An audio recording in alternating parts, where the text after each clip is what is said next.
Sahabat RTV, sederet kasus pembunuhan yang kami informasikan tadi didalangi para pelaku kejahatan yang mencari korbannya melalui media sosial.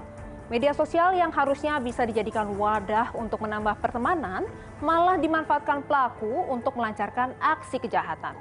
Kriminolog menilai kasus kejahatan seperti ini merupakan kolaborasi antara kejahatan siber dan kejahatan jalanan.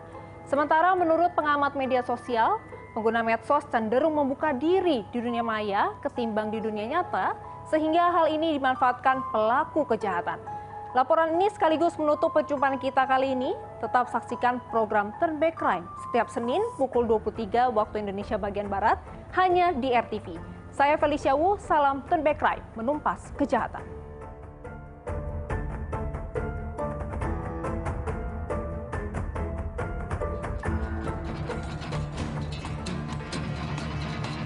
Ketenangan warga Kelurahan Kejaksaan Pangkal Pinang, Bangka Belitung terusik saat sesosok jasad ditemukan dalam karung yang kondisinya sudah membusuk di sebuah rumah penginapan 14 November 2020 lalu. Jasad tersebut diketahui merupakan seorang perempuan bernama Ayu Clara. Berbekal hasil olah tempat kejadian perkara dan barang bukti yang ada, aparat Polres Pangkal Pinang akhirnya dapat menangkap pelaku, pria 31 tahun bernama Abdullah Yahya. Yahya mengaku bahwa ia baru 1 hari berkenalan dengan korban melalui aplikasi pesan. Pelaku nekat membunuh Ayu Clara karena ingin menguasai harta perempuan pengemudi ojek daring itu. Peristiwa mengenaskan juga terjadi di Kabupaten Kolaka, Sulawesi Tenggara. Korban perempuan bernama Nur Hayati ditemukan tewas di sebuah tempat penginapan 17 November 2020 lalu. Polisi menyimpulkan Nur Hayati tewas karena menjadi korban pembunuhan. Gerak cepat polisi dalam mengungkap kasus itu pun membuahkan hasil. Polisi akhirnya dapat menangkap pelaku, yaitu seorang pria bernama Abdul Nasir. Dari pengakuannya, polisi mengenal korban melalui media sosial 1 bulan sebelumnya dan menghabisi nyawa korban lantaran ingin menguasai harta perempuan berusia 43 tahun itu. Kriminolog Luki Nurhadianto menilai semakin banyaknya penggunaan media sosial di kalangan masyarakat membuat aksi kejahatan ikut bertransformasi. Yang awalnya kejahatan tradisional kini beralih menjadi kejahatan siber menggunakan wadah media sosial. Ya, media sosial itu menjadi kejahatan tradisional yang bertransformasi menjadi kejahatan cyber ya. Jadi ada 2 hal yang kemudian dikenal di dalam konteks kriminologi. Yang pertama adalah computer crime dan computer related crime. Jika computer crime berbicara mengenai kejahatan cyber yang memang menggunakan teknologi sebagai sarana yang canggihnya.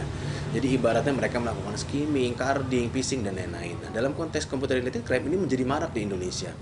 Jadi bukan pure kejahatan cyber, tapi kemudian kejahatan konvensional yang menggunakan media cyber untuk menjalankan aksinya. Luki menambahkan, pada umumnya motivasi dari para pelaku kejahatan lewat media sosial itu karena faktor ekonomi. Ya, motivasinya sudah jelas, umumnya biasanya memang terkait dengan ekonomi. Dalam konteks ini juga kita bisa pahamin bahwa ada motivasi tersendiri dari si pelaku. Yang pertama adalah ingin menguasai umumnya. Yang kedua adalah saat kemudian ingin menguasai, mereka akan meninggalkan, dalam konteks ini berusaha untuk menghilangkan jejak. Menghilangkan jejak seperti apa? Ya pertama bisa dengan melakukan pembunuhan, kemudian bisa melakukan mutilasi dan lain-lain. Nah yang ketiga adalah rendahnya pengawasan dalam konteks media sosial. Seperti kita ketahui adalah saat kita ingin bertemu dalam dunia nyata ya melalui media sosial, umumnya orang-orang tidak terlalu aware dengan apa yang terjadi, komunikasi apa yang terjadi yang dilakukan antara korban dengan pelaku.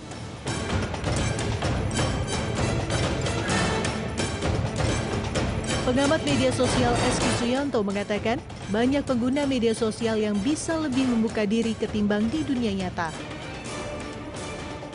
Hal itulah yang dimanfaatkan pelaku kejahatan untuk melakukan aksinya. Di dalam media sosial banyak orang yang membuka diri, ya, membuka diri, dan ketika sudah membuka diri sedikit, akhirnya ketagihan. Sehingga hal-hal yang harusnya private dibuka di media sosial. Nah, hal-hal inilah yang digunakan oleh orang-orang yang berniat negatif gitu ya, karena dia bisa membaca. Seringkali kita tidak sadar jika media sosial sebenarnya tidak bisa disamakan dengan dunia nyata.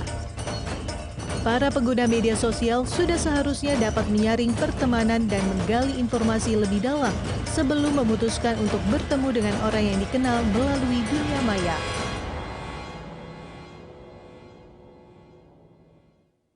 Menggunakan media sosial itu kita harus tetap memposisikan diri kita bahwa kita hidup di dunia nyata.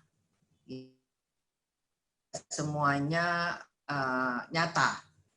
Jadi misalnya tadi kalau kita bahas soal aplikasi kencan, kalau kita di dunia nyata kan semua ada prosedurnya. Kita kenalan, terus penjajakan, terus kita tahu dia keluarganya kayak apa, ya kan, temannya siapa, kerja di mana, dan kita harus cek. Misalnya dia ngaku kerja di bank, ya oh di bank apa gitu, terus kita bisa pancing, oh suasana di bank tuh kayak apa gitu dan segala macam. Jadi tidak ada yang instan. Semua walaupun di media online semua sama, ada prosesnya. Kasus yang menimpa Ayu Clara dan Nur Hayati menjadi pelajaran penting bagi para pengguna media sosial agar lebih bijak dan berhati-hati saat berselancar di dunia maya. Jangan mudah percaya dengan siapapun di media sosial karena tidak sedikit orang yang menyalahgunakan platform itu untuk melakukan aksi kejahatan. Dari Jakarta, Tim Liputan, Turn Back Crime, RTV.